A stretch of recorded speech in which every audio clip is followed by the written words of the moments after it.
La spiritualité, ce truc de claquer au sol, mais c'est souvent la perception que peuvent en avoir beaucoup de personnes, je dirais, qui ont peut-être une définition plutôt ésotérique de ce terme-là. Mais si on y allie de façon, je dirais, super simple, que la spiritualité, c'est de mieux aligner ce qu'on pense être, qui on pense être, ce qu'on est vraiment, ce qu'on fait, la façon dont on veut le faire, la façon dont on veut vivre sa vie. Moi, c'est ma perception, c'est entre guillemets, ma définition, je dirais, de la spiritualité. Et vous voyez, c'était l'été dernier, et une de mes coachs, Julie Abar, qui m'a posé une question. Si t'as peur d'être plus quoi? Et j'ai mis du temps à trouver la réponse. Et en fait, je vous fais la version courte.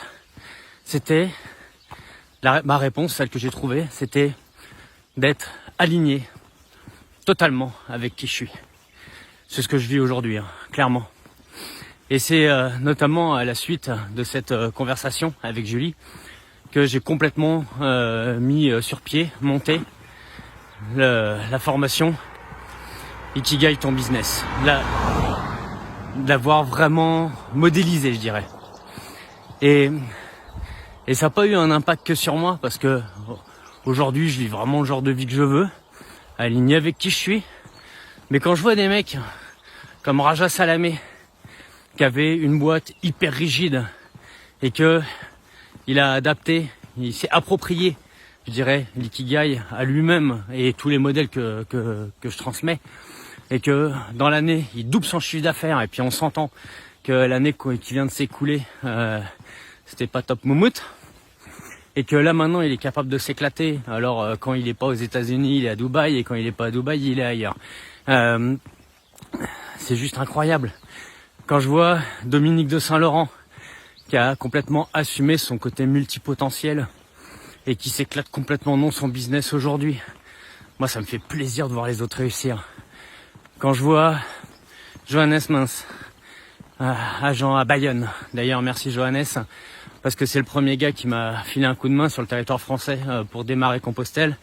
Il est venu me chercher à Biarritz pour m'emmener à Saint-Jean-Pied-de-Port dans les Pyrénées, donc merci buddy, franchement c'est cool. Et qui a complètement trouvé son identité de marque, et son identité tout court d'ailleurs, et qui aujourd'hui s'épanouit totalement dans son métier d'agent immobilier. Franchement ça fait plaisir. Ou quand je vois Malika Studer, où à notre première rencontre je voyais bien qu'il y avait un truc qui clochait, et que finalement elle a trouvé sa vocation, celle d'aider aussi d'autres agents, d'être coach, plus qu'agent immobilier comme tel. Mais j'en ai plein d'autres, je vais pas vous faire la liste parce que sinon la vidéo elle va durer 10 minutes, ça va être trop lourd. Mais bien sûr, quand on veut avoir une business différente ou une vie différente, c'est sûr il y a des changements qu'il faut opérer dans sa façon de penser, dans sa façon d'être, dans sa façon d'opérer son business, parce que moi c'est comme mon cœur de cible, mon marché de niche, c'est le business, hein, et notamment l'immobilier. Au-delà de la spiritualité, le truc, c'est pas de faire des aoums en kimono et de la méditation, parce que si on reste assis sur notre cul, là, y a rien qui bouge. Mais c'est là que je me rends compte que finalement la formation Ikigai, c'est que la base. Parce que tout autour de ce pour quoi on est bon, ce qu'on aime, notre marché cible, notre proposition de valeur unique, nos zones de génie, nos talents, notre expertise, tout ce qu'on aborde dans l'Ikigai, qui permet de révéler finalement l'essence même de qui on est. Après, il y a énormément de choses à mettre en place. Énormément, pour avoir des boîtes vraiment super flexibles, comme plein d'entrepreneurs que je coach vivent aujourd'hui. Et c'est tout ce que je leur ai enseigné ces 2 dernières années.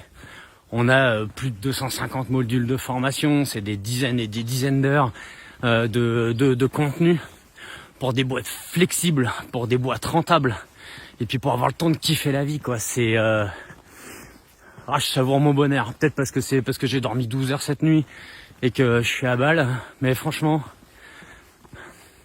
Je me suis longtemps demandé si je m'étais pas trompé à commencer par, je dirais, le high ticket, le contenu total jusqu'à sortir Ikigai.